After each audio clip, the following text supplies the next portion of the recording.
할렐루야. 2021년도 다시 복음으로 든든히 세워지는 빛 가운 모든 가정들이 되기를 주의 이름으로 축복합니다. 오늘은 가정예배 7월 3주차 작은 자들 중 하나라도 라는 제목으로 은혜의 말씀을 나누고자 합니다. 누구를 섬길까 하는 문제는 매우 중요합니다. 누가 되느냐에 따라서 사역과 영향력의 범위가 결정되기 때문입니다. 내 사람, 내 식구, 내 친구만 섬긴다면 나밖에 모르는 삶을 사는 것입니다. 그러나 세계를 섬기기로 하면 세계적인 인물이 되는 것이죠. 오늘의 성경 말씀에서는 요한이 예수님께 우리를 따르지 않는 자가 예수님의 이름으로 귀신을 내쫓기에 금하였다고 보고합니다. 그 말을 들은 예수님은 우리를 반대하지 않는 자는 우리를 위하는 자니 그냥 두어라 라고 말씀하시죠. 파벌주의에 빠지지 않을 것을 당부하십니다. 그리고 연이어 누구까지 섬겨야 하는지 말씀해 주고 계십니다. 마가복음 9장 41절 42절 말씀에 누구든지 너희가 그리스도에게 속한 자라 하여 물 한 그릇이라도 주면 내가 진실로 너희에게 이르노니 그가 결코 상을 잃지 않으리라. 또 누구든지 나를 믿는 이 작은 자들 중 하나라도 실족하게 하면 차라리 연자맷돌이 그 목에 매어 바다에 던져지는 것이 나으리라. 아멘. 예수님께 속한 자에게는 작은 선행이라도 베풀리면 상을 잃지 않을 것이며 반대로 예수님을 믿는 자들 중 하나라도 실족하게 하면 연자맷돌을 메고 바다에 던져지는 것이 낫다고 하십니다.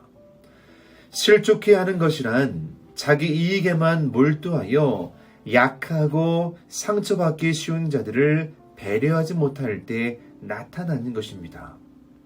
섬김이란 힘에 있는 자들을 대하듯이 약자들을 대하는 것이에요. 그렇다면 우리는 어떻게 섬기는 삶을 살아야 할까요? 첫째는요, 예수님의 제자로 살려면 작은 자들까지 섬겨야 합니다. 그렇다면 작은 자는 누구입니까?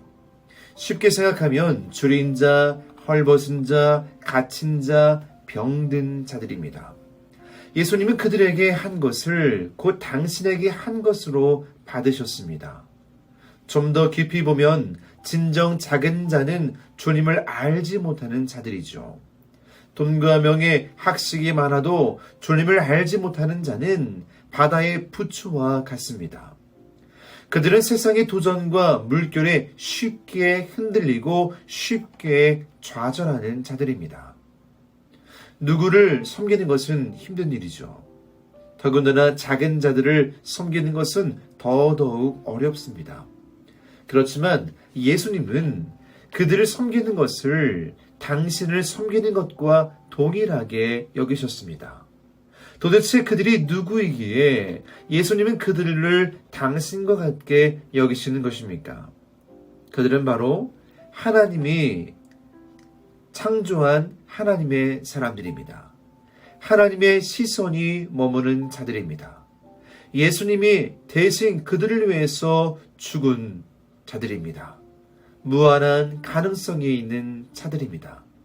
비록 작아 보이지만 그 한 영혼을 사랑하셔서 자기 목숨까지 내어주신 예수님의 사랑과 희생이 담겨져 있는 영혼들입니다. 우리 주변의 작은 자들을 섬기며 그들을 예수님께로 인도할 수 있는 복음의 통로가 되기를 간절히 축복합니다. 둘째로 오늘이 마지막인 것처럼 섬기십시오. 예수님은 섬김에 대해 말씀하시면서 지옥을 언급하십니다. 왜 섬김을 말씀하시면서 천국의 아름다움이 아닌 구더기도 죽지 않고 불도 꺼지지 않는 지옥 이야기를 하셨을까요? 그 이유는 섬김 역시 종말론적인 자세로 하라는 것입니다. 시간의 유한성을 인정하면 섬김의 자세가 달라지기 때문이죠. 내게 주어진 시간이 얼마 없는데 그 시간을 헛되이 보낼 수 있겠습니까? 그러니 매 순간 마지막인 것처럼 기회가 왔을 때 놓치지 말고 섬기라는 것입니다. 그래야만 그들을 예수님을 대하듯이 최선의 자세로 섬길 수 있는 것입니다. 지금의 섬김은 영원한 상급과 영원한 벌을 좌우합니다. 섬김은 영혼의 때를 따라 해야 합니다. 땅의 환경만을 바라보지 아니하고 상황과 환경을 넘어서야 합니다. 예수님이 천국과 지옥에 대한 이야기를 말씀하신 것은 섬김을 통하여서 구원을 이루라고 하는 것을 강조하신 것이죠. 예수님의 관심은 사람들의 영혼을 구원하는 것이었습니다.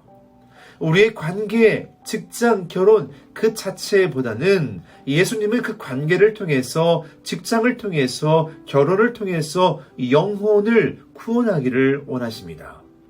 그래서 전도 여행을 떠나는 제자들에게 특별히 귀신을 내어 쫓고 병을 고치는 능력과 권세를 주신 것입니다. 그렇다면 우리의 섬김은 언제까지 해야 합니까? 작은 자들이 마음의 평안을 얻을 때까지 해야 합니까? 부족한 물줄이 공급될 때까지 해야 합니까? 건강을 얻을 때까지 해야 합니까? 다 좋은 이야기 같지만 정답은 그들이 구원의 자리로 인도되어 하나님의 자녀가 될 때까지 섬기는 것입니다. 내 주변에 있는 작은 자들을 향한 최고의 섬김은 그들이 주님의 이름으로 구원받게 하는 것입니다. 이 땅에서 아무리 평안을 얻고 건강을 누리고 또 부와 명예를 누린다고 할지라도 그 영혼이 마지막에 지옥에 간다면 얼마나 가슴 아픈 일이겠습니까? 돈이 없어 돈으로 섬기지 못하지만, 지식이 없어 지식으로 나누지 못하지만, 우리가 가진 유일한 자랑인 예수 그리스도를 전파함을 통해 그 예수님의 이름으로 말미암아 그들이 죄 용서받고 하나님의 자녀가 되게 하는 것이 가장 큰 섬김인 줄로 믿습니다. 사랑하는 여러분, 전도는 자신의 영적인 성장을 촉진시키는 것입니다. 다른 사람에게 신앙을 간증하면서 스스로 확신과 믿음이 생기는 것입니다.